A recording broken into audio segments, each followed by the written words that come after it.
Good evening. I'd like to call to order the City Council meeting for January 26, 2026. Please rise if you are able and join me for the Pledge of Allegiance. I pledge allegiance to the flag of the United States of America and to the republic for which it stands, one nation, under God, indivisible, with liberty and justice for all. Thank you. Will the clerk please call the roll of the members? Rachel Holteen. Present. Dan Larson. Present. Kathleen Martell. Scott Ohm. Here. Mike Okada. Here. Patrick Quinn. Here. Jenny Snell. Present. Susan Wood. Here. Mr. Mayor, you have a quorum. Thank you. Counselors, in your packet, we had study session notes from January 5th, 2026, City Council meeting minutes from January 12th, 2026, and special study session notes from January 12th, 2026. Do we have any corrections? Seeing none, we will give those back to the clerk with our thanks. We'll go to approval of the agenda. Do we have any changes to the agenda? Seeing none, we will move forward with our agenda. We have one proclamation tonight, so.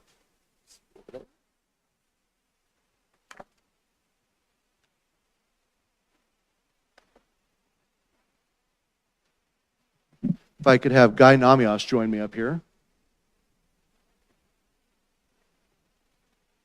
We have a proclamation tonight for Holocaust Remembrance Day, January 27th, 2026. Whereas the Holocaust was the state-sponsored systematic persecution and annihilation of European Jewry by Nazi Germany and its collaborators between 1933 and 1945. And whereas Jews were the primary victims of the Holocaust, but Roma, people with disabilities, Poles, gay men, Jehovah's Witnesses, Soviet prisoners of war, and political dissidents also suffered grievous oppression and death under Nazi tyranny. And whereas the history of the Holocaust offers an opportunity to reflect on the moral responsibilities of individuals, societies, and governments. And whereas we, the people of the city of Wheat Ridge, should always remember the terrible events of the Holocaust and remain vigilant against hatred, persecution, and the deadly consequences of anti-Semitism and hatred, dehumanization, and apathy left unchallenged. And whereas we, the people of the city of Wheat Ridge, should actively rededicate ourselves to the principles of individual freedom in a just society. And whereas the Day of Remembrance has been set aside for the people of the city of Wheat Ridge to remember the victims of the Holocaust. And now, therefore, be it resolved, I, Corey Stites, Mayor of the City of Wheat Ridge and the City Council, do hereby proclaim January 27th, 2026 to be Holocaust Remembrance Day. In the City of Wheat Ridge, Colorado, encourage all residents to recognize that when any fellow human is stripped of humanity, when any person is turned into an object of repression, is defiled or victimized by terrorism, prejudice, or racism, then all human beings are victims too. In witness thereof, on this 26th day of January 2026.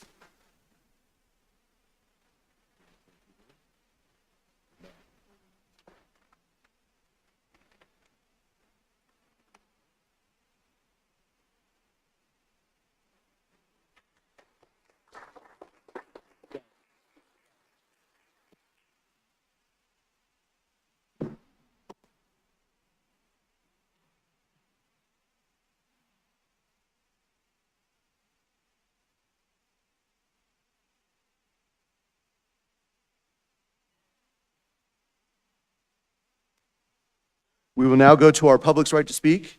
Citizens will have 3 minutes to address the council on any topic not on the agenda tonight. On the clerk's desk over here, you'll see some lights. The green light is good to go. At the yellow light, you have about 30 seconds to wrap it up, and at the red light, please wrap up your comments. I will call out our first person, and then I'll call out an on-deck person, so please be ready. And I apologize if I mess up your names. Rona Burrows up first, and then Christopher Jonke on deck. When you come up, please let us know whether you live and work in Wheat Ridge and spell your last name for the record, please.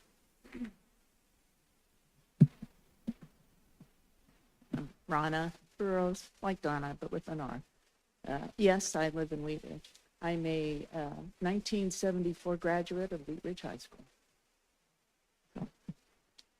After 9/11, I was heartbroken. I thought and prayed that those perpetrators felt the hot breath of justice coming for them. Do you hear footsteps, boys?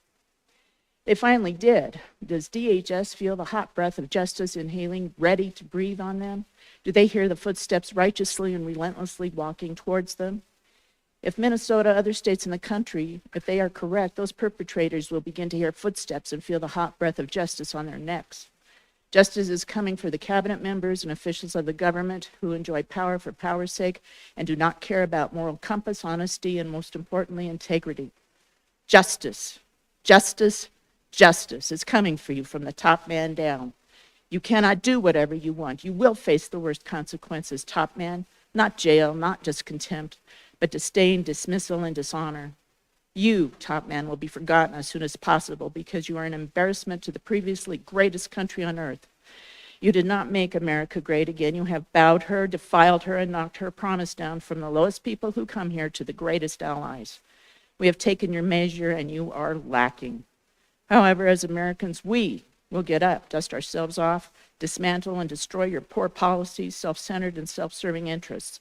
We will elect and appoint officials with integrity and honor, those who have correct expertise and desire for service, those who understand greater purpose and self-sacrifice. We, as a people, will restore the American dream, not with small thoughts, not with denial of abundance, but with our desire to live free, to not bow to tyranny, but to offer opportunity to all who desire a better life, a higher quality of life which doesn't take wealth, but stewardship, and a higher standard of living, which means job opportunities. You, top man, and your cabinet have largely failed and continue to fail. If you are remembered at all, it will be as a joke with ridicule. You are not righteous, just ridiculous. You will have been discarded and forgotten. Justice is inhaling, ready to blow you and your deserving cabinet members away. Thank you. Thank you.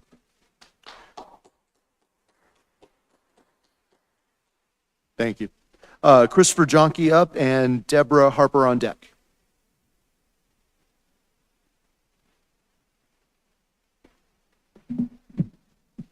Hello.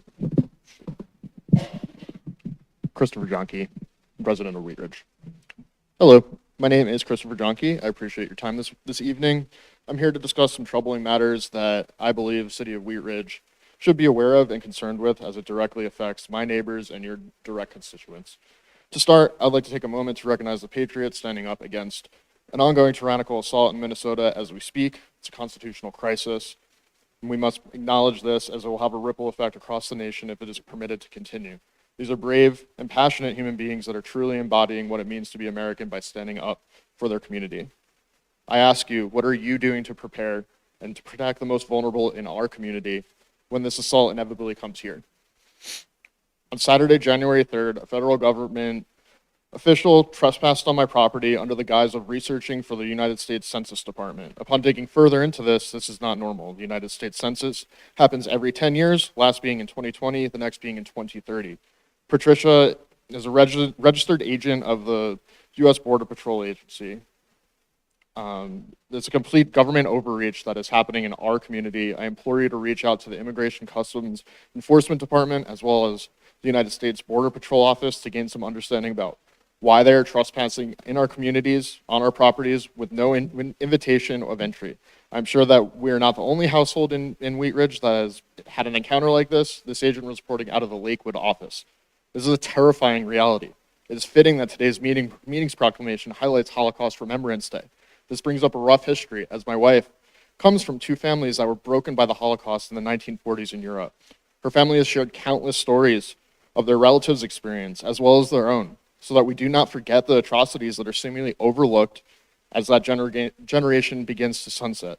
Her family lost many relatives to the carnage that occurred in Europe, and we're seeing the beginning stages of a similar devolution of our societal contract between government and citizenship here in America.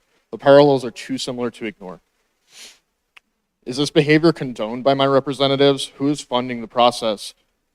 And what are my leaders doing to ensure that my and others' constitutional rights are not violated? This is deeply disturbing. I'm afraid what this will lead to next. I want to know what you as public servants are doing to prepare for the incoming and unprecedented attack from the United States government. Is our local law enforcement trained in de-escalation of oppressive federal overreach? Are they prepared to stand with our citizens that they are sworn to serve and protect to prevent what we are seeing in Minneapolis from happening here? How exactly are you preparing for this? And do you serve as allies of your voters or allies of the federal government? Please make no mistake, this is devolving quickly. Actions and preparations that are taken on behalf of the city of Wheat Ridge now will prevent fear and instability in our community. Our actions now will define the future. I leave you now with a quote from Ernest Hemingway's Farewell to Arms. The world breaks everyone, and afterwards, many are strong at the broken places. But those that it will not break, it kills. It kills very good and very gentle and the very brave impartially. If you're none of these, you can be sure it will kill you too, but there will be no special heart. Thank you. Thank you. Deborah Harper.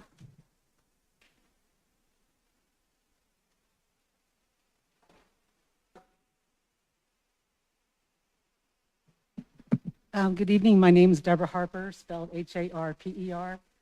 I have two issues that I'd like to address. I don't know if I'll be able to get to both of them. So I'll express some interests, primarily of my own personally, about the first one. My father's name was John Harper. He was a Ford dealer in this community for many, many years. He passed away quite a while ago now. But ever since the property was finally sold, which was coming up on an anniversary of, January 30th, 2017, 9 years later now, there had been many, many issues involved, not necessarily with him and his piece of the property, but I'm sure some of the council are aware of some of the issues that occurred before the development finally took place. So there's lot number 5 that is still remaining on the property toward the back of the Wheat Ridge corner. And for these many years since my father passed away, it's been my desire to hopefully have an opportunity to have him maybe remembered as far as maybe some kind of a memorial. That property back there is supposed to have, quote, future development. I received a call back today from Jana Easley, the planning manager, who was extremely helpful to me. And we spoke about that briefly. And she's going to get back to me on that. She had looked up the information about the future development of a park, which I remember reading in one of the Wheat Ridge papers. I tried to find it today in my home, and I wasn't able to find it as detailed oriented as I think I am, and detailed with keeping certain things. I just couldn't find it. But I hope there will be an opportunity for that to be developed. I spoke with the gentleman last year or the year before. Same thing, I'm sorry, I can't recall who it was. Typically, I'm a big note taker. And I may not have written down his name. I thought I would still have it in my cell phone. But the gentleman that I spoke with from Wheat Ridge had said, yeah, we're looking at that, this and that. I really didn't get a specific response regarding what might take place on that property, but I hope it will occur. And the second thing that I'll bring up very quickly, which Janice spent a significant amount of time with me today, had to do with the 3 letters that I received today regarding the finality of the development of Lutheran Medical Center property. And I asked her, why am I getting all these letters when I typically used to only receive one?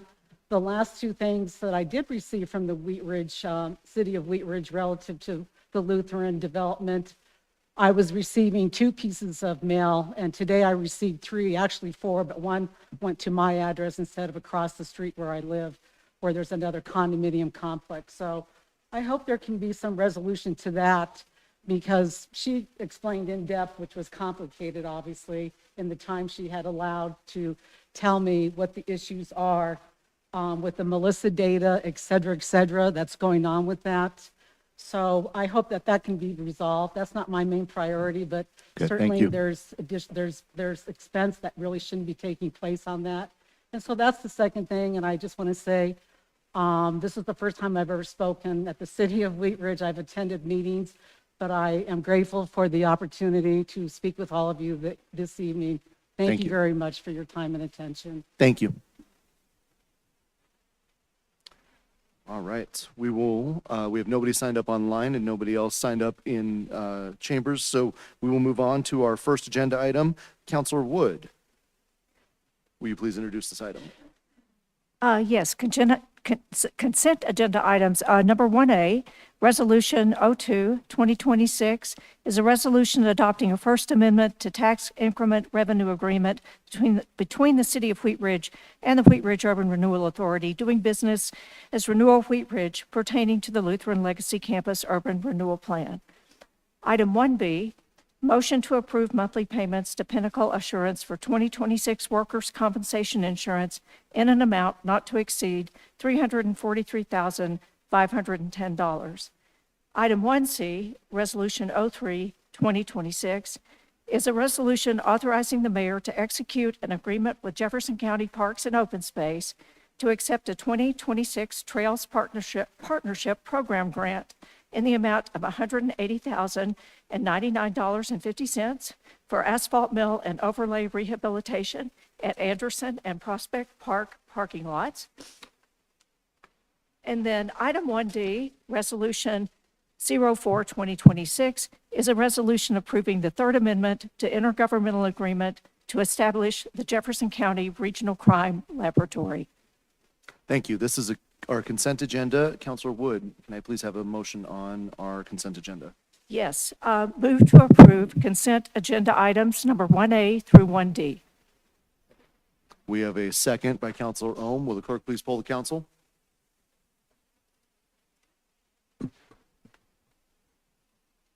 Seven ayes, no nays, motion carries. Excellent. We will move on to agenda item number 2. Counselor Quinn, will you please introduce this item? Thank you, Mr. Mayor. I'd like to introduce Council Bill number 01-2026, an ordinance amending the Code of Laws to align with certain provisions of state law.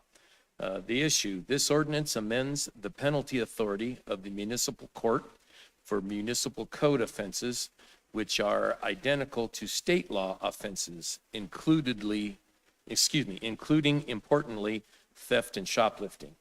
This change is required as a result of a December 22nd, 2025 decision of the Colorado Supreme Court. Thank you. This is an ordinance on second reading. It's not quasi-judicial. This is a public hearing. I will open the public hearing. Mr. Goff, do we have a staff presentation? Yeah, City Attorney Dahl has a little more to add, I believe. Thank you very much. Briefly, the description of the issue identifies a Colorado Supreme Court decision issued on December 22nd that held that even if a municipal offense under the local code has that criminalizes the exact same conduct as a parallel state offense, municipalities are restricted or limited, rather, to the sentencing authority that the district court or county court judge would have when viewing that same offense under a state statute. This came as a surprise, I know, to most municipalities who've had their own penalty schedules for things like theft and shoplifting for decades. And the fact that those penalty schedules are different than the state statutory penalty schedules has never been an issue, but two defendants in Aurora Municipal Court raised that issue for some, I think, minor shoplifting matters. And it ended up in the Supreme Court. The Supreme Court held that no, local governments like the city are limited to the state maximums. Because that's the decision of the Colorado Supreme Court, we're sort of done with arguing about preemption. They're the final decision makers on whether a state statute preempts local authority. And accordingly, in order to preserve the effectiveness of convictions in the Wheat Ridge Municipal Court, it's important that our penalty schedule mirror the state schedule so that we would not have a conviction that would be challenged on that basis. As I think I mentioned to the council at perhaps study session, it's rare for the municipal court judge really to impose a penalty anywhere close to either the municipal maximums or the state maximums. But it isn't the penalty as imposed, it's instead the ability to impose a higher penalty or a different penalty than the state statute that gave rise to the preemptive effect of the Supreme Court's decision. This will not have a major day-to-day practical effect on the operation of the municipal court, and I spoke with Judge Lucero, and he agrees that it will not. So I'm assuring you that our court will continue to operate as before, but I want to make sure there's no defect to be alleged in convictions from the municipal court based upon the Supreme Court's decision. Thanks. Thank you. Before we go to questions from council, we would go to questions from the public. I have nobody signed up online and nobody signed up in the chambers, so we will go to questions from council. Speak now. Seeing none, I will close the public hearing and I will ask for a motion. Councilor Quinn. Thank you, Mr. Mayor. I move to approve Council Bill 01-2026, an ordinance amending the Code of Laws to align with certain provisions of state law on second reading, and that it takes effect 15 days after final publication as required by the Home Rule Charter. Second. We have a second by Councilor Okada. Do we have discussion on the motion? Seeing none, will the clerk please poll the council? Seven ayes, no nays, motion carries. Thank you. We will go to agenda item number 3. Councilor Larson, will you please introduce this item? And thank you, Mayor. This is Council Bill number 02-2026, an ordinance on first reading, an ordinance amending Chapter 13 of the Wheat Ridge Code of Laws concerning vehicle muffler requirements. Noise produced by motor vehicles with non-compliant, altered, or missing mufflers is injurious to the public health and welfare. This ordinance adopts muffler-specific code requirements to better address vehicular exhaust noise and its control. Thank you, Councilor Larson. This is an ordinance on first reading to set the date and time for a public hearing. May I please have a motion? I approve. Pardon me. I move to approve Council Bill number 02-2026, an ordinance amending Chapter 13 of the Wheat Ridge Code of Laws concerning vehicle muffler requirements, ordered, published, and a public hearing set for February 9th, 2026 at 6:30 p.m. in City Council chambers, and that it take effect immediately upon adoption at second reading and signature by the mayor. Second.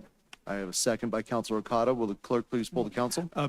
Before we do, one quick note here, on page 73, and that's the actual code, there is a typo on the date signed by the mayor on the state. It should be 2026. 2026. We'll catch that. Thank you. Thank you. Thank you.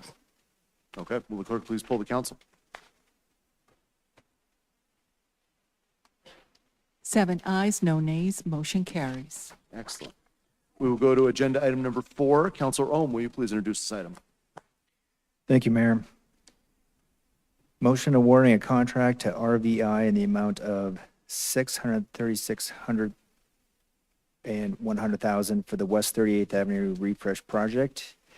At issue, the 30th Avenue corridor between Wadsworth and Sheridan Boulevards has long been recognized as a priority redevelopment area in Wheat Ridge. In 2011, the 30th Avenue corridor plan confirmed the area east of Wadsworth as redevelopment priority and set forth their vision to transform the corridor into the community's main street.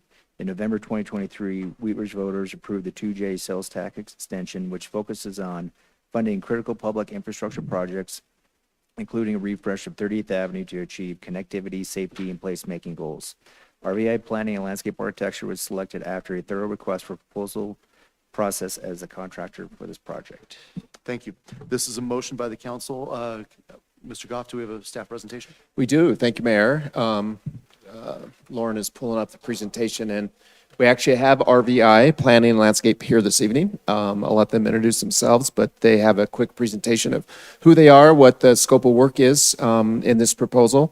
But as you all know, this project has been a long time coming, and as Councilmember Ohm read in the issue statement, 38th Avenue between Wads and Sheridan has been envisioned as the city's main street, and we've done many things since 2005 when it first came up in the neighborhood revitalization strategy as creating a place in Wheat Ridge for people to go. And we are excited we are here today. We've done a lot over those many, many years of integrating or implementing some of the recommendations, but this is kind of the final step of creating this Main Street that's been envisioned, again, since 2005, and more importantly, in the 2011 corridor plan. So with that, I'm going to invite RVI up and let them introduce themselves and talk about who they are and what they have planned. Yeah, thank you for having us. Good evening, Mr. Mayor and council members. We are from RBI. I'm Craig Russell. I'm a principal there, and I'll be the principal in charge in this project. And then I'm Melanie Carpenter, a project manager, and will also kind of lead landscape architectural components as well. So RBI is a planning, landscape architecture, and urban design firm. We are based in Denver and Fort Collins. We're sort of a medium-sized firm with roughly 150 people, 12 offices. We'll exclusively lead this project, however, from our Denver and Fort Collins office. We've got a fairly strong history, I think, in Wheat Ridge as well, with projects spanning from the Youngfield gateways to some of the Kipling corridor aesthetic improvements, bus station enhancements, those types of projects. They've been largely planning. And this project, however, is very geared towards ending with a built result, right?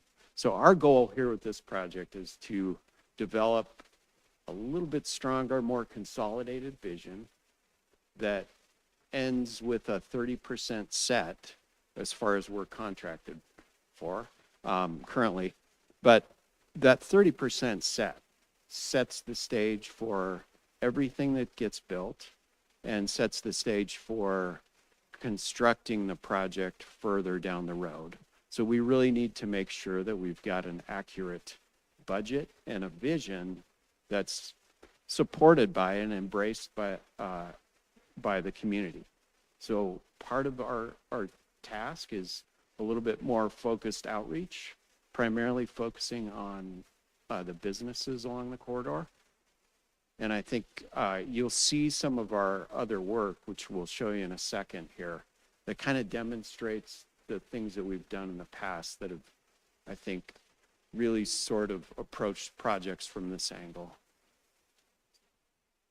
Yeah, so just to take you through a little bit of our experience, we're a firm that is very familiar with streetscape-like projects, particularly within downtowns, and really creating kind of impactful and meaningful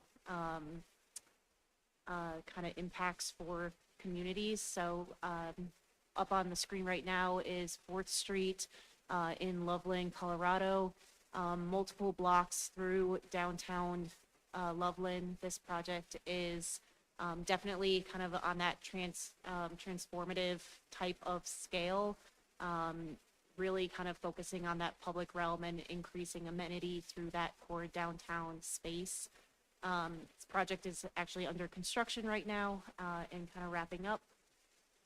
Similar work that we've done across the Front Range, a lot of work in Fort Collins, given our local office there, Linden Street in downtown Fort Collins, another kind of really impactful renovation to a street in downtown, and kind of amplifying that amenity piece and making it just extremely welcoming and pedestrian oriented as well. This project is also geared for events. So it's a convertible street that can be used for multiple types of events. One interesting sort of anecdote about this project is after this one was constructed, as well as some of our alley improvements that we've done downtown, the Downtown Development Authority has tracked the vacancy rates, and they're largely attributing the general stability in vacancy rates, in other words, no increase, to a lot of this type of investment. So I think you'll definitely see similar results as you build out 38th Street and really transform it into something meaningful. The economic vitality and just the results from that friendly, approachable, welcoming corridor that you get can be seen and is tangible in terms of sales tax revenue, is tangible in terms of vacancy rates as well. So it is really noticeable and results-oriented kind of investment that can be made. Just to highlight a couple of other kind of unique streets that have been reframed to allow for a lot more service to the community. This is in Boulder, kind of enhanced to be an event street, but also just really focusing on that local community and that increase in kind of usability on the day-to-day as well. So it's not just about creating something special for that one-off event, but someplace that the community can gather and use on a daily basis. So really building in that flexibility so that your street is providing a greater service across multiple needs than just transit. And then just a few others to highlight. Our office has been really involved in the downtown Fort Collins Alley Enhancement Initiative. We've done now 9 completed, constructed alley enhancement projects across downtown Fort Collins. And I think that these are always really unique and kind of bring some of those urban challenges of trying to mitigate services and utilities. And I think we'll see a lot of that on the 38th Avenue project as well, of just that creativity piece of how you can really create places for people to gather that are welcoming, that people want to be in, even while kind of balancing all of the needs that they need to accomplish as well.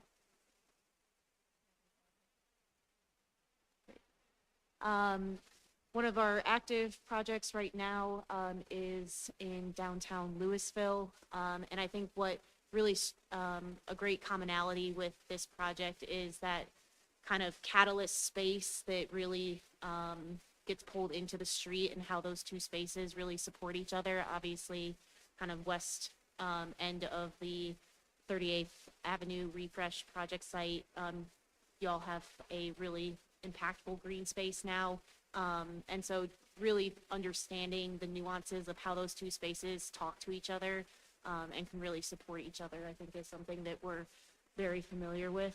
And then lastly, we just wanted to highlight the West Elizabeth corridor.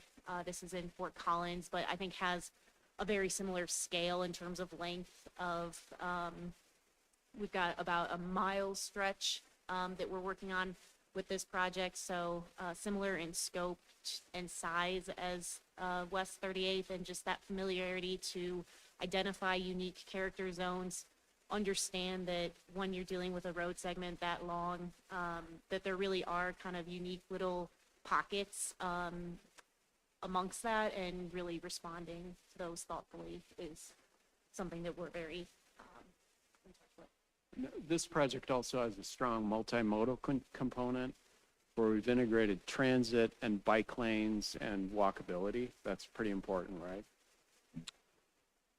So we spent about a better part of a day out on this site, and I think this is a lot of what we've captured. We appreciate the no muffler ordinance, by the way, too, after spending some time out here. There is a really strong, this section in here, sorry, you probably can't see my pointer, but on the east end towards Sheridan, right, there's a really strong kind of sense of place, established character, established street trees, very generally comfortable walking path, sidewalks, amenities are fairly well developed. We're sort of envisioning that doesn't necessarily need a lot of enhancement. That's something that we might build upon, that we might enhance a little bit. Enhancing lighting, some of the accessibility points, a little bit more enhancement in terms of character, maybe wayfinding. But really, that is sort of the district that establishes and sets the stage as you travel from Sheridan to Wadsworth, right? So it's very much kind of setting the stage for the rest of the corridor itself. And when you look at the corridor as a whole and all the work that's been done previously, we're standing on some pretty tall shoulders in terms of what the work that has been done with the comp plan, with various other planning efforts, and really kind of sets the stage for a lot of the transportation network that we can work from, sets the stage for this idea of staying places, which are our focus at the west end. But so what a staying place is, then if you move over to that west end towards Wadsworth, is you really want to create an environment that's conducive towards restaurants, towards potentially new hotel developments, a little bit more mixed use downtown type of developments. And you had mentioned that this 38th Avenue is intended to become, in many ways, the heart of Wheat Ridge, the downtown center, and the downtown core. And what we see there on that west end is really that need for that strong streetscape, building on what was done with the park, which we believe was done, seems like it's a huge success, right, overall. And building on a lot of the success of some of the businesses that are there, really trying to kind of help the remaining businesses continue to grow and thrive, make sure that we've created a comfortable walking space for pedestrians, make sure that we've developed lighting plans that are not only just about a minimum level of safety, but really make people feel comfortable and are conducive to them spending time in the evening activation, those types of things. Patio opportunities, additional street trees would be fantastic. And then in that middle section where we're kind of between Pierce and Harlan, if you're familiar with those two streets along that corridor, that's sort of in many ways kind of the crux of what needs to happen. There's a lot of sort of disconnected sidewalks. There is a general lack of street trees, and as a pedestrian, there's not a huge level of comfort as you're trying to walk through that.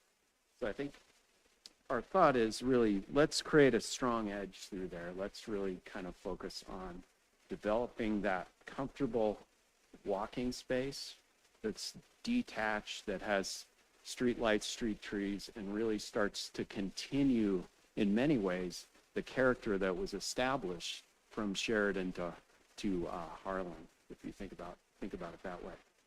So in terms of cost and budget and intensity in terms of work, we're seeing that, it's a little bit of a continuum towards the west, but in terms of increasing intensity and dedication.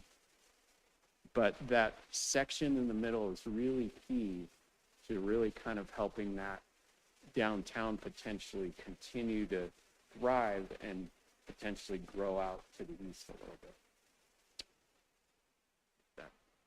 Basically, that covers it, but we're absolutely honored to have been selected for this. I think really excited about the opportunities that the corridor represents, and we're excited to work with your group as well, potentially as we move along.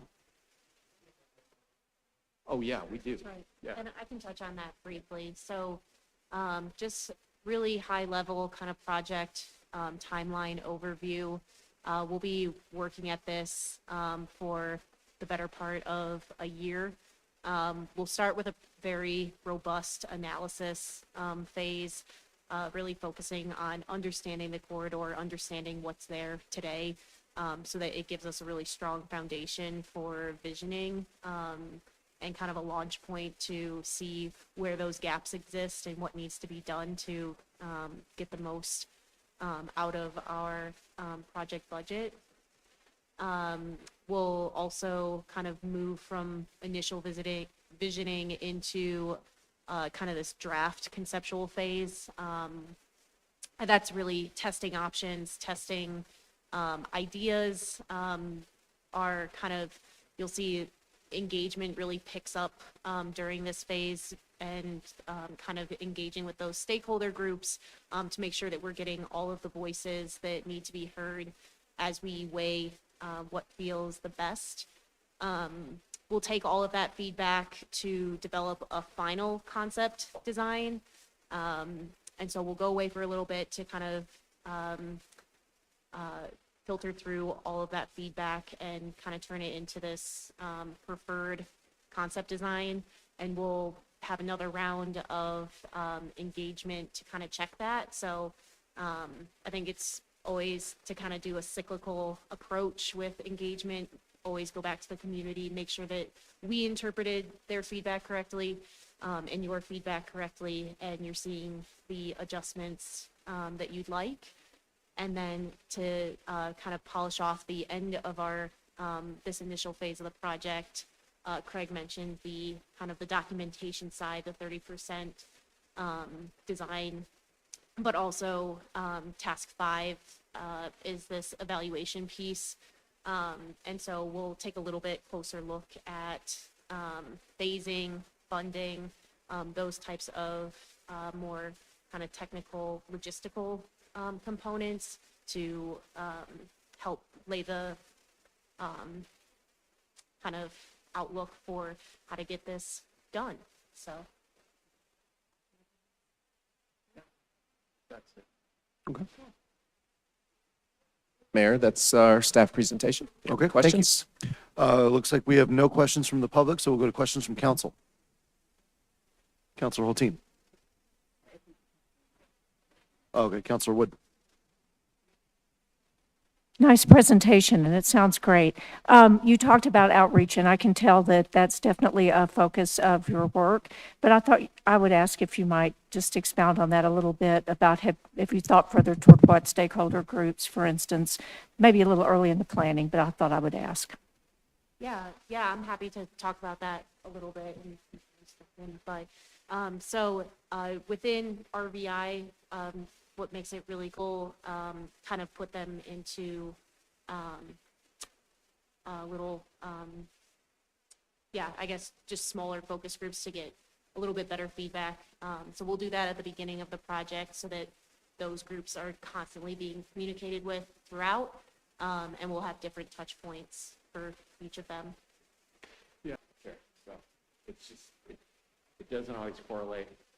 Where we've got those common interests is important, but I would also say that a focus group from potentially some of the transportation board members, general public, and some of the other representatives of the community that have a strong interest in the project might be very wise, I would think.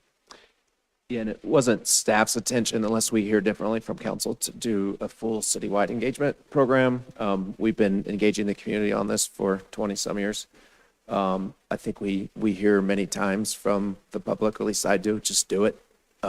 So we definitely want to engage with the stakeholders that are mostly relevant. So that's our plan, unless we hear different from you guys. Councilor Hulteen. Thank you. It is a dream to have 38th Avenue done before. That is fully designed and budgeted as part of the project expense, and can be paid for as part of the budget. We're not totally sure, but definitely the side streets and adjacent streets will need to take it. Okay. They're important. Okay. As well as, I might add, some of the parallel networks potentially that can be used more effectively for bicyclists that are a little bit more low stress in terms of, use Okay, that actually makes me want to ask a follow-up question. So so when you say that, do you mean looking at things like 41st and 35th as alternative routes for bicyclists, or as part of like a network connection that connects the existing on-street facilities that are not the best, to the rest of the network we're trying to build out in the city? More of a network. I think that's. Okay. We want to kind of follow the direction of the planning work that's been done. Okay. Use that as a guide. Okay. And a lot of that expands on that idea of those parallel networks. But really, this interconnected network is important. Okay. And then a second scoping question is really asking, having a long history in the sauce with planning on 38th Avenue, the constraints of our right-of-way. When we're talking about the corridor, what are we talking about? What's on the table? What's off the table? Are we approaching this like we did with 44th? We're really clear that we're not touching curbs. Like what's on the table? What's off the table in terms of defining public right-of-way space for vehicular movement and pedestrian movement and different auxiliary improvements? Yeah, that was staff's intent also, was to curb. That's there, not moving the curb. As you know, moving street width requires a supermajority vote. And then if there's a protest, requires going to the vote of the people. We thought that was one reason why we're sitting here 20 years later and nothing's happened. So we've asked them to scope within the current street curb network. All right. Thank you. That's helpful. There could be, there could be, I think the charter even allows us, if it's a short distance, a small area or something, I think we have some flexibility to go out. So I think we'll be open to that if it makes sense, like maybe around High and 38, that something gets pushed in or something. I think we still have that flexibility. Yeah, I think there was an interpretation like 4 years ago that allowed for some flexibility if it was to like add bike lanes. I think that was interpreted for 32nd Avenue. Okay, one more question and then just a request. It's right away. Oh, how closely will this look at the connection to Wadsworth? We've got beautiful investments now on Wadsworth, and there's just like a significant disconnect between for all vehicular travel really from what is currently operating as our main street to Wadsworth. So will it actually make that connection? Because previous planning kind of ended at Upham, and we're missing a really important opportunity to connect significant capital investments that our community has just put a lot of effort into. Yeah. So we had planned on trying to take a holistic look at the entire corridor, including the intersection. I know that it transitions out of city limits a little bit at Cherokee, right? But at Wadsworth, we would certainly look at that entire intersection and follow along the Wadsworth driveway for that, couple hundred feet. So I think taking a holistic look at everything as a connected network and not constraining ourselves initially to just the immediate right of way will be important. But I would say the objective is really, I think, focused on the improvements within the right of way. That's not to say that may not encompass some of those intersections, right? Is that fair? Okay.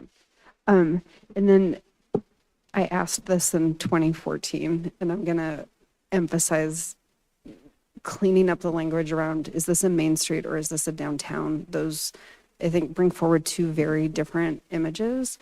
And I think we've been leading a lot with calling this our main street, but even tonight, it's been kind of toggled between calling it Main Street and calling it downtown.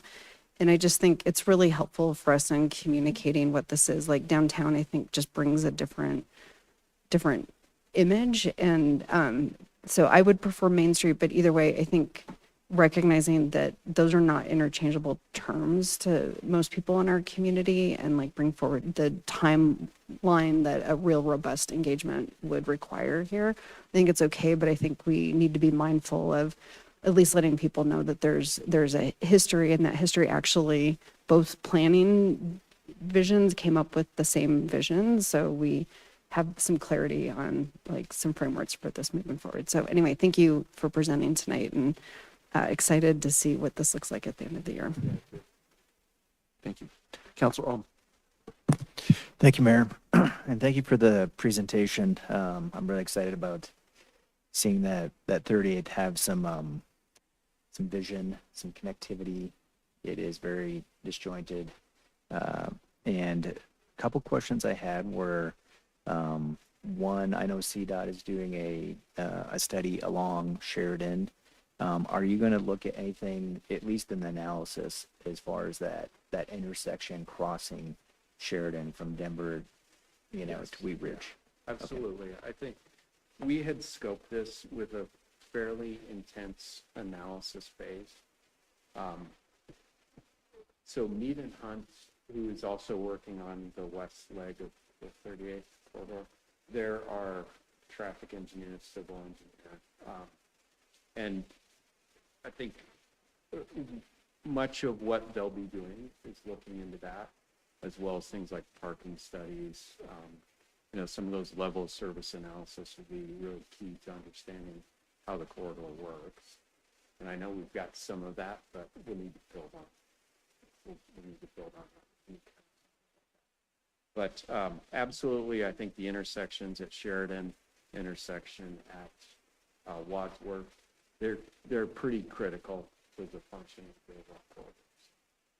And then are you going to do any analysis on a couple things, shared parking, and like EV charging stations, electric bike parking? Yes, yes to all of the above. Okay. We've scoped sort of a curbside management is what the terminology that is used these days, but it's really comprehensive in terms of a parking study that's intended to capture what are the existing conditions and utilization rates. So utilization rates are a big factor in terms of how you can look at one way to look at parking. That's going to be important in terms of EV stations. Yeah, that absolutely can affect it as those types of things, as well as like parking in general, but specifically for electric bikes. Yeah. Thank you. Counselor Snell. Thank you, Mayor, and thank you for this presentation. This may be more of a question for staff, but I wanted to piggyback on a question that Councilor Hulteen asked. Where do you see this project coinciding with improvements that we're speaking specifically about bicycle improvements that were going to happen on 35th? Because I know we just talked about 41st and 35th kind of being those parallel networks. And I know that there was some discussion around some improvements on 35th. And so I was just thinking about those project timelines and when they may occur and or if they would have anything to do with each other. Yeah, Kent, you have an update on 35th. I think we're working on a IGA with CDOT for that project, and we have grant funding, but you want to address that a little bit?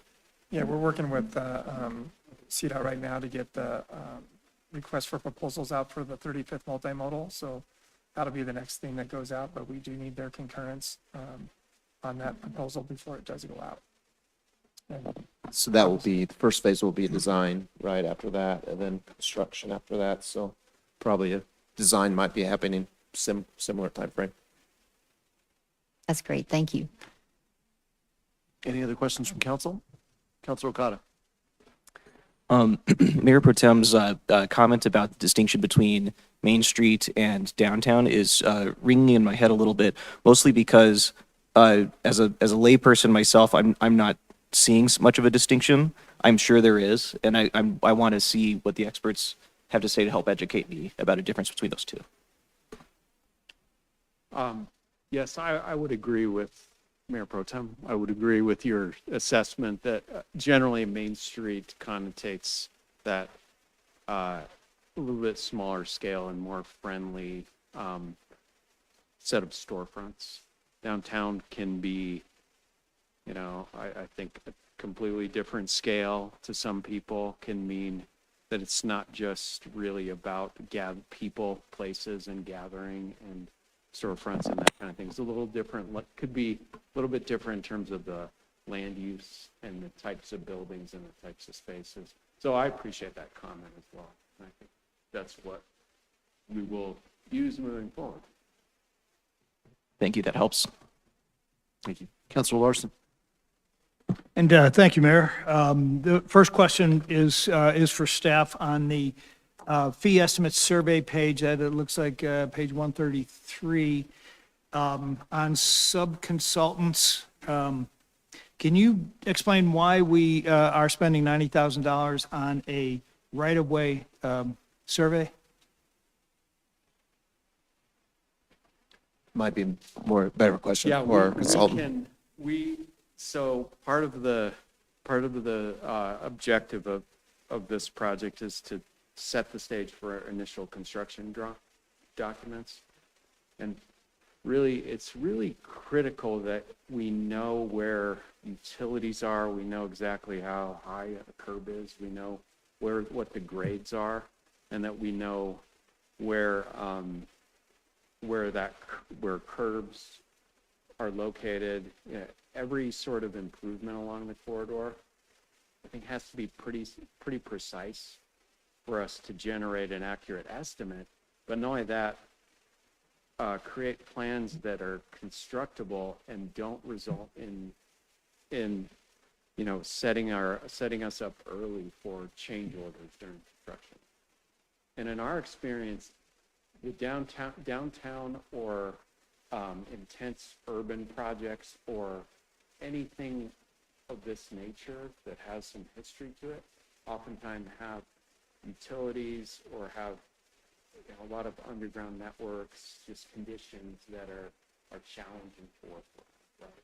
If we don't understand that from the beginning, we're not going to be able to set the project up for success. The number does, I know, at the outset seem high. We did do some competitive pricing for that number, just specifically because it can get really high. And that was from our friends at Serve West. We had also gotten a few other kind of surveying companies to look at it. They were actually on the lower end. So it's just a lot of surveyor time, a lot of time out collecting data, and they also had some underground utility plans that are involved in there, which involves a lot of research into kind of what's there with different organizations and agencies. So it's quite a bit of work. I know it does seem like that. Yeah, believe me, I understand the extent of something like that. Obviously, there's documents and surveys and blueprints and whatnot that exist. Yeah. But over time, things can change. Yeah, exactly. So yeah, I appreciate that explanation. Every one of the sort of possibilities includes the patio lights. Is that a foregone conclusion? We're going to have patio lights? No, not necessarily. I think it's been generally well received, and I think you're seeing those because when we go out to stakeholders and ask them what they want, that's everybody's first thing. Oh, you got to have Tivoli lights, and you got to have this festive lighting, but absolutely not. Thank you. And the understanding that I have is that right now, if I was to ask you, well, how much is it going to cost the city of Wheat Ridge? We're not there yet. At the 30% point on the timeline is when we should have an idea of approximately how much this is we're looking at. That is one of the most significant jobs we have here. And yeah, we try to take it really seriously because it's a really big deal when you're allocating budgets. We understand. And Mr. Larson, we do have approximately 10 million set aside in our 2J funds for this project. That can fluctuate based on numerous things, but that's kind of what we're shooting for. Absolutely, and I appreciate in the staff memo that very high up in the discussion, the 2J funding is prominent. I mean, that's where the voters agreed to this project, and I think that's very appropriate.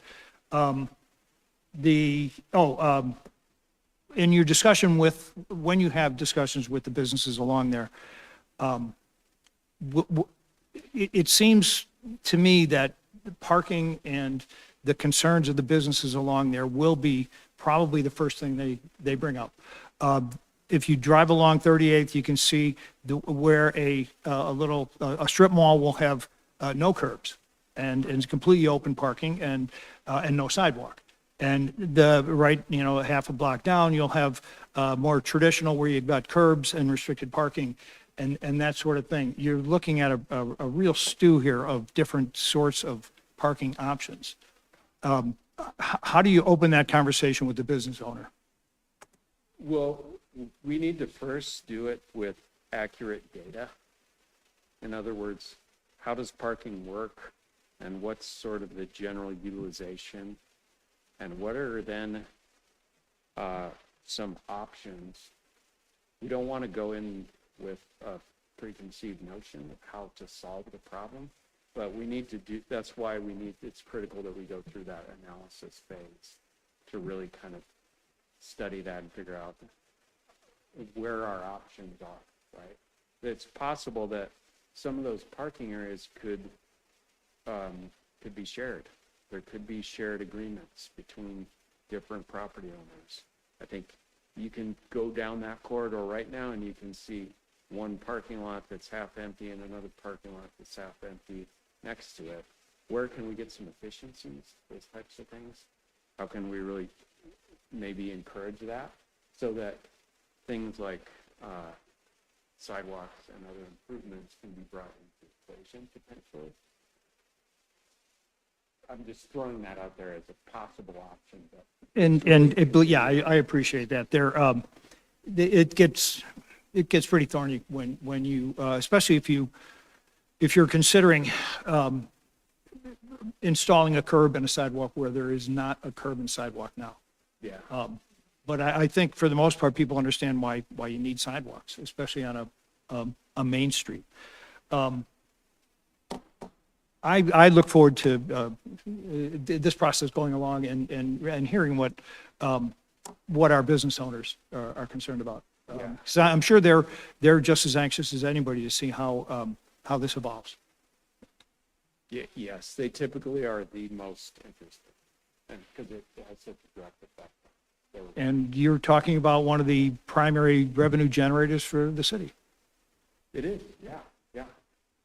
So we definitely understand that economic concern. Thank you.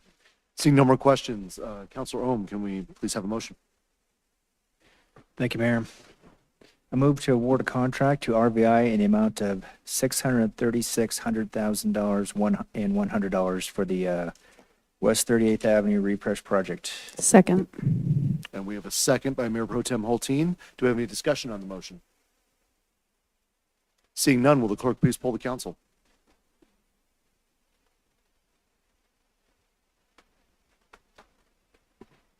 Seven ayes, no nays, motion carries. Thank you. Moving on to agenda item number 5. Councilor Okada, will you please introduce this item? Thank you, Mayor. Resolution 05-2026, a resolution of support for an application to the Jefferson County Parks and Open Space Land Conservation Partnership Program for funding to support the acquisition of a remnant RTD parcel at the Wheat Ridge Ward commuter rail station. At issue, the Parks and Recreation and Community Development Department seek to apply for funding from Jefferson County Parks and Open Space Land Conservation Partnership Program to purchase approximately 1.15 acre parcel at Taft Court and West 51st Avenue from the Regional Transportation District for a future neighborhood park. The program will fund up to 25% of the cost of land acquisition, provided the land becomes a public park or open space area. A resolution of support is required from the City Council to apply for this funding program. Thank you. This is a resolution by the council. It is not quasi judicial. Mr. Goff, do we have a staff presentation? We do, very brief, but thank you, Mayor. Although this is just a resolution of support for an application, we thought this would be a good time to give you a quick update on this potential property purchase and how this impacts this neighborhood and something that we've heard through our public engagement process. And I'll turn it over to Karen first to talk about the grant. Thanks. Good evening, Mayor and Council. So as mentioned, the intent of this resolution in this item today is to submit an application to Jefferson County Parks and Open Space through their land conservation program in order to obtain acquisition funding. And as you all know, there's been significant residential growth in the northwest portion of Wheat Ridge, and we don't have any park amenities there currently. So through the Let's Talk engagement program and also through our Parks and Recreation Pathway update, we heard that this is a desire of that segment of the community. So we wanted to look at some funding sources, and Community Development Director Mikulak has worked closely with RTD and has obtained an appraisal so that we are able to move forward with this application. So I don't know if you all have any questions, but collectively we should be able to answer those. Maybe Lauren could also give a quick update on the process of acquiring this. Sure, just briefly, it might feel a little bit like the cart before the horse here, but they're dueling timelines. So been working with Councilor Wood and her colleagues actually at RTD to navigate the RTD process and the federal process and the process with their operator. That will take some time. We didn't want to wait too long to miss out on some funding opportunities, which is why we're here tonight. We have been working with RTD. We've toured the site with RTD. They just have a tricky arrangement with Denver Transit Partners and operators who manages this, would need to release the area from their lease. We would then come up with the purchase price, plat the property off if needed, and then get through modifications of our IGA and other purchase and sale agreements. So there's a lot of steps to come. We put that in memo too. You'll be hearing a lot of those. But in order to not miss out on some funding opportunities, we realize that it's probably best to come now to try to take advantage of this grant because it has been something that the community's desired for so long. And I would just add as well that if acquired, we would work with the community through an engagement process to determine what park amenities would go on that site. And we did have, we've set aside $1 million, I think, in proposed 2027 budget in Karen's open space budget to help with either acquisition or development. So, but again, we're hoping to leverage other grant funds as well to help with that. Thank you. We have nobody signed up from the public to ask any questions, so we'll go to questions from council. Councilor Okada. Thank you, Mayor. First off, really excited. This is my neighborhood, and I do know from my neighbors the interest that they have in a park. One thing that's just worth mentioning is that a lot of us in the townhomes that are to the west of here, on the image on the screen, have a lot of young children, and I think our developers over there were surprised a little bit by that. We have a Metro District park that's in the middle of the townhomes over there that has some exercise equipment, and one of the questions that gets asked of the HOA quite frequently is how can we replace that with a playground? And it's a very difficult question because it's not very possible. But knowing about this possibility coming down the pipeline, I'm sure that there's a lot of families that I have as neighbors that would be very excited about that.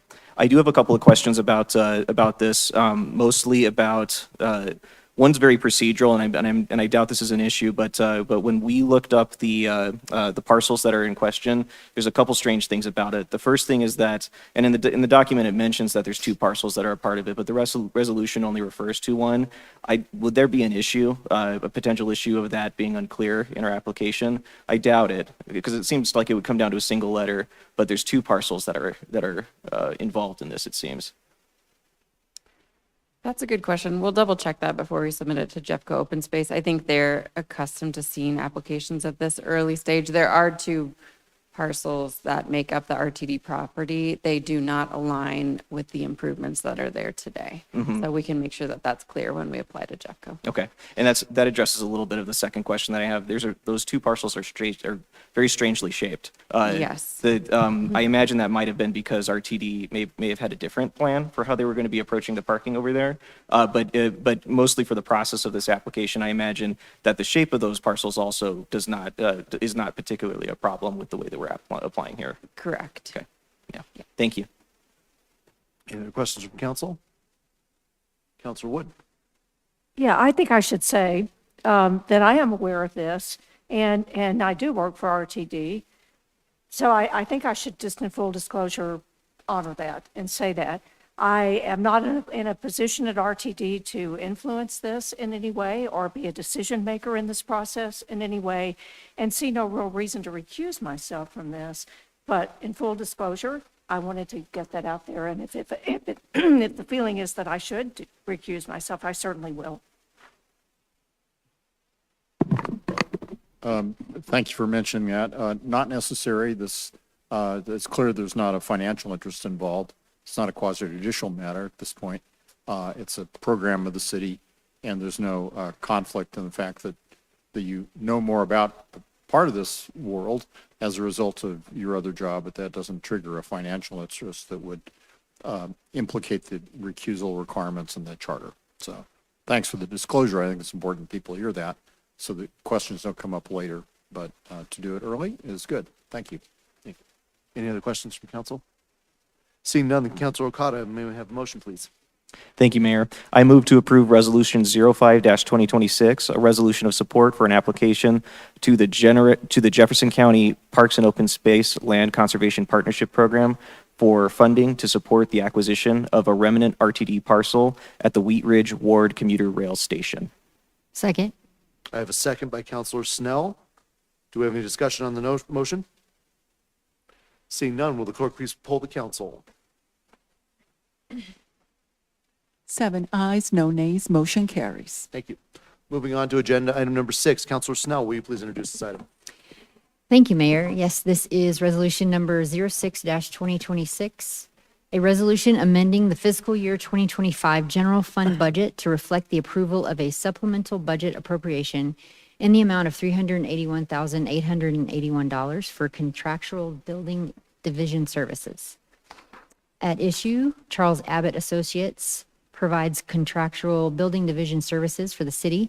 Payment to CAA occurs monthly and is based on permit-related revenues.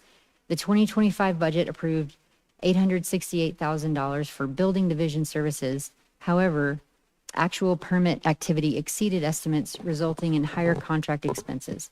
This resolution amends the 2025 budget to reconcile revenues and expenses and to allow payment of year-end invoices. Thank you. This is a resolution by the council. Mr. Goff, do we have any staff presentation? I think briefly, yeah, this would typically be on consent agenda, but since we do have 4 new council members, and this is kind of just a budget cleanup, we have a somewhat unique process here in Wheat Ridge for our building department services. So I wanted Lauren to kind of explain that a little bit. Thank you. Yes, so Charles Abbott, as you saw in the memo and some of the history, has been a partner, a contractor for the city for several years now. They actually started working for our building division before the hailstorm. That's like the seminal moment for me as it relates to our building division team. In 2017, there were our on-call building contract services. We've had that for decades now, where we didn't usually hire an electrical inspector or an elevator inspector, so we routinely had an on-call service. When the hailstorm happened and every roof in Wheat Ridge, it seemed, got replaced, they were very much on call. They actually sent a lot of their staff from across the country to live in Colorado in hotels for the better part of a year. At the same time, we were having difficulty staffing some of our inspector positions and our chief building official position. So for a period of time, my predecessor was the CBO, and we We looked internally and externally and tried to figure out what was the best way to deliver consistent services to our community, and that is what caused us to evaluate the potential of a full-service operation. We did a competitive bid at that time. Charles Abbott, who was our on-call provider, was one of a few people who applied to be the full-service provider. We selected them. We had a shorter initial contract, and then last year, right about this time, we did a new competitive process, and they again earned that contract. So now we are 1 year into a 9-year contract that's renewed every year. This exercise of reconciling our year-end revenues and expenses doesn't happen every year. Sometimes our crystal ball is sort of spot on, and we don't need to do this. Some years we have big projects, like last year, that bumped up our revenues and therefore bump up the percentage that they take to cover our inspection services. So that's where we are today. I put a little table in the memo that tries to summarize those permit fees. They don't get any portion of our use tax. They get permit fees and a small portion of contractor licenses. So revenues were a little bit higher than expected, and that is essentially why we're here tonight, to sort of reconcile everything, get them paid out, and move on to our second year of our contract. Thanks. Thank you. We have nobody signed up to ask questions from the public, so we'll go to questions from council. Councilor Larson. Yeah, thank you, Mayor. Just as a sort of what if permit revenue declines, would their contract payment decline as well? Yes, so they invoice us monthly, and I think I put it in here. For the first 100,000 of each month, they receive 80% of fees collected, and then when it's a month with higher than 100,000, they get a smaller percentage. It's only 60%. So each month, their invoice and the money they make is based exclusively on the money that we have come in the door. Any questions? Seeing none, Councilor Snell, we have a motion on this. Thank you, Mayor. I move to approve the resolution 06-2026, a resolution amending the fiscal year 2025 general fund budget to reflect the approval of a supplemental budget appropriation in the amount of $381,881 for contractual building division services. Numbers are hard. Yes, they are. Second. We have a second by Councilor Quinn. Do we have any discussion on the motion? Seeing none, will the clerk please poll the council? 7 ayes, no nays, motion carries. Thank you. We will go to our next agenda item, city manager's matters. Nothing else this evening. Thank you, Mayor. Thank you. City attorney's matters.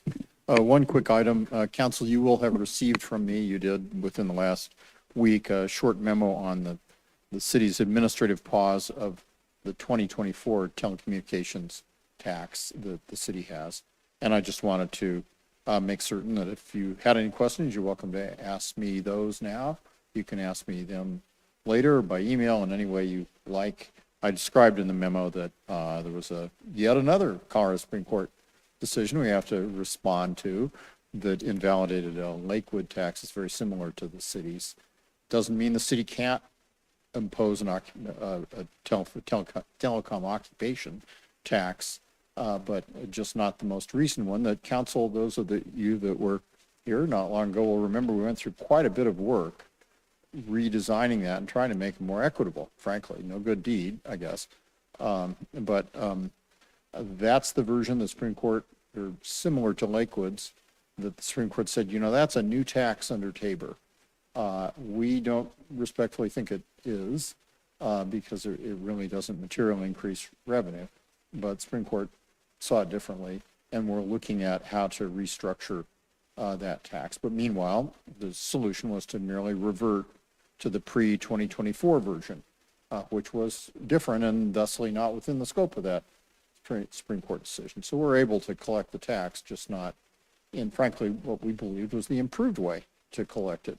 We've messaged the various telecom providers that we're pausing that administratively and reverting to the prior tax. As you see from my memo, we're considering, and we'll need to look at it further before we bring it back to you. But this is one thing we might just bite the bullet and say, okay, if the Supreme Court says it's a new tax under Tabor, we'll run a ballot question, run a Tabor question in November. We haven't made that decision yet, and I'm not prepared to opine on it, but I wanted to give you a little background for the memo that you got kind of out of the blue from me. Thanks. Thank you. We'll go to elected officials matters. We'll start with Councilor Okada. Nothing for me today. Thank you. Councilor Larson. Thank you, Mayor. And past 2 weeks? No, it's been quiet. Thank you. Councilor Wood. One item, unfortunately, Counselor Martell is not here tonight, but I just wanted to mention that she gave me a great tour of the makerspace last week, or potentially that was the week before. Sometimes they all go together. And I am continually amazed at the things I haven't known about, and so proud of Wheat Ridge for this amenity because it's wonderful. I've told several people about it, and in fact, a couple that I know have already gone and checked it out because they want to be a part of that. So it's really an amazing thing. And again, thanks to Councilor Martell for the tour. Thank you. Councilor Quinn. Yeah, thank you, Mr. Mayor. Couple of things for District 3 folks. Councilor Wood and we've secured getting a space at the rec center Saturday, the 31st from 9 to a little after 10 for a little District 3 update. I think Mr. Mayor, you'll be there, and anyone else, obviously. Alex, I'm going to call him Axel because I'm just going to get it over with. Axel Rose. Yeah, Axel Rose. Alex Rose. He's going to be there to talk about the red light cameras and the speed cameras, and if there's any questions for that.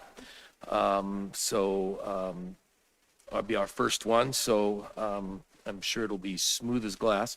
I went to coffee with the mayor at this past Saturday, or no, 2 Saturdays ago, wasn't it? Those are fun. They're pretty well attended, and I appreciate you going to the different businesses every week. We just need to invest in some type of microphone and giant speaker so I can hear you. I just keep going to the rec center to try to get rid of the year's beer gut. And a friend of mine said it's a rec center, not a miracle center. So I'm still trying. So you do a great job at the rec center. So appreciate it. Thank you. Councilor Snell. Thank you, Mayor. I have a couple of things this evening. First of all, I wanted to just recognize tonight and tomorrow are part of throughout Jefferson County, we're doing the point in time count. That's going on with our homeless navigators where we have volunteers. And I just want to acknowledge those volunteers going out and really having an accurate count for us with our homeless unhoused community members. It's really important to get those numbers because that is directly related to the funding that we receive to help folks out. So thank you to those volunteers. I'll see you at 6 a.m.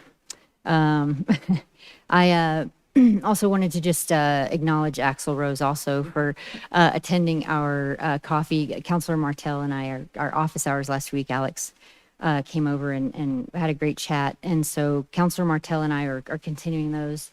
So we'll have those starting up again in February. And then lastly, I'd just like to thank the neighbors who joined us tonight, sharing concerns for the city of Minneapolis and for what's going on in our country, as well as residents who have reached out to me over the last week. I've gotten calls and emails, and I appreciate so much you taking the time.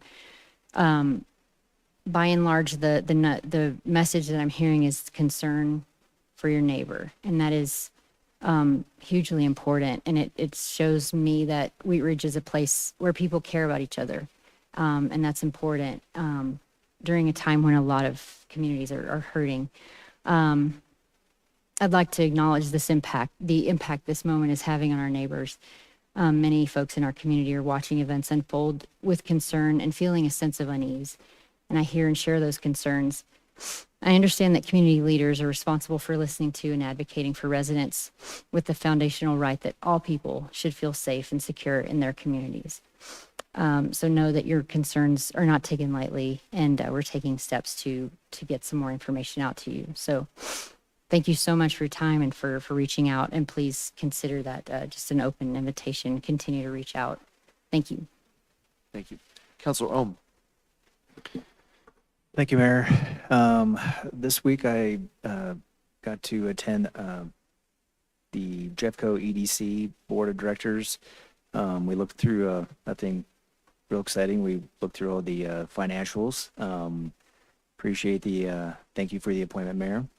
And I'm looking for a lot of good conversations. There's a lot of talented private partnerships, public officials. It's a really large group. I just kind of want to be transparent. I haven't heard a lot about it before in the past. There's probably about like 30 people from all walks of life. And everybody's at the top of their game. They're all really excited to, move Jeffco forward.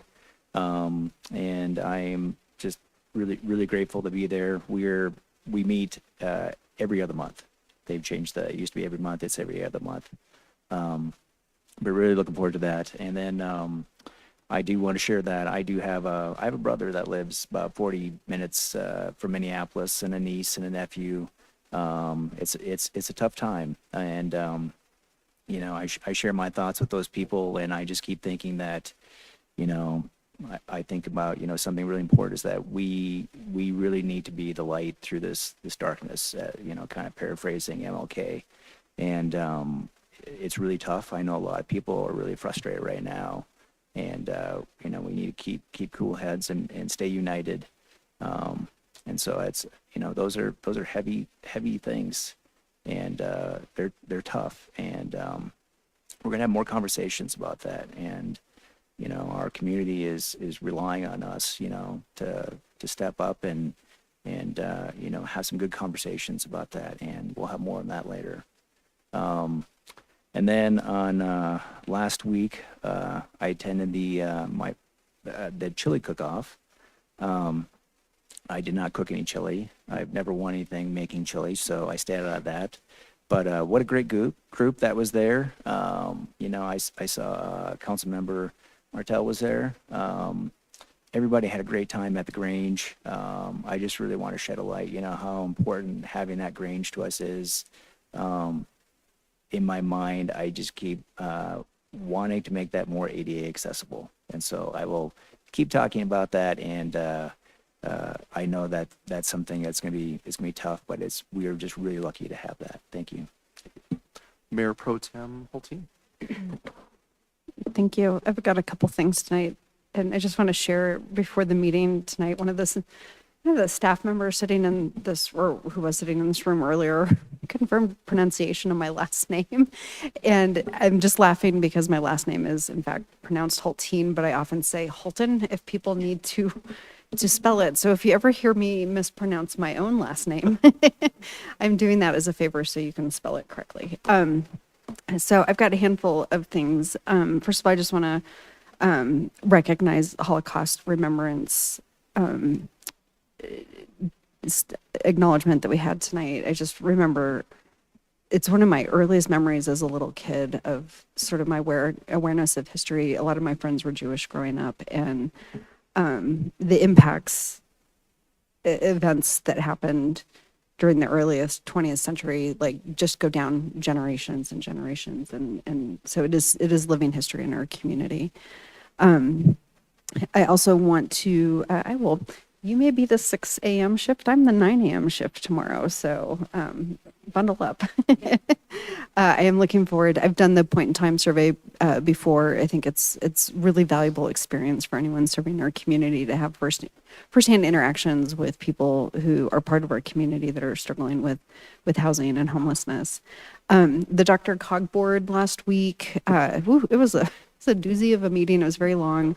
But a couple big things came out of it. There was an adoption of the active transportation plan, which is really exciting. It really focuses on the regional bike ped networks and corridors, really bringing in some pretty strategic tools that local governments can use to look at an adopted plan, and then what are guides and tools that we can use locally for our own application of pedestrian zones and different mobility infrastructure priorities. So they just shared it today, so I will pass that on to our staff to make sure we've got access to it. But I really like how they went about it. Sometimes regional plans can be kind of abstract in a big framework, and they were very intentional to make sure that the toolkits that come with it are adaptable to our local government. And then lastly, I too stand in solidarity with the community members and the leaders in Minneapolis who are just in a period of time that I honestly cannot imagine what that would be like in our backyard, but as an elected official, I need to. We're hearing from community members who, as Councilmember Snell said, are principally reaching out in concern to neighbors they both know and don't know, who are feeling increased fear and anxiety about being able to go live their day-to-day lives, go to schools, go shopping, go to work, get on transit. So the comments we heard tonight were actually a little bit alarming about potential, incursions on people's private property. That was really unsettling. I spent a good part of the weekend with Councilmember Snell trying to figure out what an appropriate response is right now. There are things we can do as local elected officials, and there are things we cannot do. The things we are doing, and there's things we should be thinking about and being prepared to do. And we've just never been here at this point in time. I've never been here as an individual. I think certainly as a seated body, we've not contemplated this. So Councilmember Snell and I are going to be hosting a community safety event on February 11th at the Wheat Ridge Rec Center. Thank you to city staff for helping pull that together pretty quickly. We are still working on the programming of it, but of course Wheat Ridge Police Department will be there to talk about their approach to community safety in this time. But it's really important to understand that there are only so many things we can do as a city government. What's really important are community partners. I spoke with a colleague today who lives in central Minneapolis, and she was just telling me all the things that rapid response networks and things that community partners are doing to help organize around that type of readiness. So we're going to work hard to make sure that there's a good representation from partner organizations. We've reached out to ACLU. So we're going to work on bringing people together in the room who can provide real-time information about both what the city is doing, can do, but it's also a really important opportunity for community members to express what their fears are, thoughts they have on things that would be important for us to take into consideration as we do both like low-grade preparation for something like this that might happen, and then should these type of enforcements come to our community, that we've actually got tactical preparedness. So listening is a big part of it, and we're going to work hard to make sure that there's anonymous ways of submitting questions and concerns for people who are concerned about their safety. So details are forthcoming, but if you need to, please put it in your calendar, February 11th at the Rec Center from 5 to 7 p.m. And we'll be working with the city this week to get some communication materials out there. Meanwhile, Councilmember Snell and I I'm going to join Councilmembers Snell and Martell. We'll probably have to post it as a meeting at the next coffee on February 3rd at Wolf and Wildflower. Yeah, Mountain Milk. Yep, sorry. I know it after hours. So I'll be there in case community members feel a more pressing and timely need to have some dialogue with elected officials about this particular issue. So I just thank my colleagues for being great partners in this. And anyone who has thoughts or suggestions who would be useful and helpful at that particular event, please reach out to either Councilmember Snell or myself so that we can engage them in that event. So with that, that's all I got. Thanks. Thank you. A few things. It's been a busy couple weeks. I had the opportunity to join the Metro Mayor's Caucus as well as the Colorado Municipal League Mayor's Summit over the last couple weeks to kind of learn a little bit more about this new role that I have, but also kind of help shape some of their policies as they move forward into this legislative agenda, obviously pushing back against bills that would erode home rule, things like that. So great getting to work with all those mayors from really across the state, but across the metro region, and great to get to know them as well. Fantastic group of people. I know why Mayor Starker always enjoyed being around them. We had some sad news. Loretta DeTuro, who's been a community member in Wheat Ridge for a long time. She was the president of the Wheat Ridge Business Association back when I first joined back in, I think it was 2009. But she's also been the vice president of the Wheat Ridge Business District and several other roles throughout the years, but passed away back in November. Fantastic woman, and sorry to hear that, and sorry to all of her friends and family who will miss her deeply. The other day, I had the opportunity to stop in at Wheat Ridge High School to watch a presentation that they have about Gone Boarding, which Wheat Ridge has been known for their STEM program for the last couple of years, and they've been building a car and taking it and racing it, and they've done a phenomenal job with that. One of the things that they're adding on now is more of an entrepreneurial exercise for the kids, and they'll go to classes throughout the day. They'll learn how to create outdoor equipment, so things like skateboards, snowboards, paddle boards, things like that, that they can learn how to design and build and basically create their own brand, which is really cool. And then they'll get to learn how to sell it, and they'll donate also some of that money back into the program. So it's called Gone Boarding. It's a great program that they're looking to help get funding for their first year that's coming up here in the 26-27 school year. So if you have the means, take a look at that program. They've got it all over Facebook. They've got a website, and again, if you search Gone Boarding under Wheat Ridge High School, you'll get a lot of information on that. We have our next coffee with the mayor, and I want to thank our staff who went through and created a whole calendar for the year, so we know where they're going to be. But the next one will be on February 14th, which is Valentine's Day. So don't come unless you bought your significant other something that day, and you should find it and buy it in Wheat Ridge. But it'll be at Stylus and Crate as well. So just definitely make sure that you come prepared for that, because I'm going to quiz everybody who's there. And then, you know, we heard it tonight, and our counselors have spoken about it, just the frustration that people are feeling all across the country, but in our community. And it's hard because it's not something that we can deal with necessarily. It's kind of a helpless feeling to watch something over and over again on TV and social media and not be able to understand it.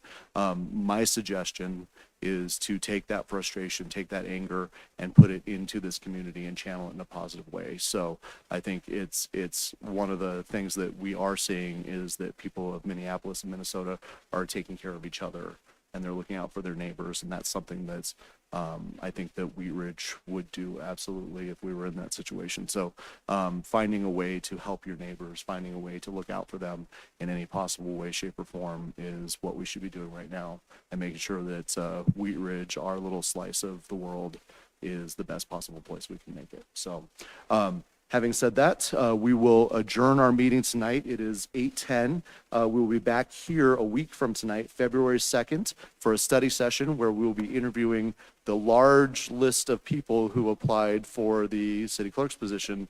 I believe we had one. So it'll be a great interview. We also have some other topics that night. So we will adjourn at 8:11 and see you back here on February 2nd. Thank you.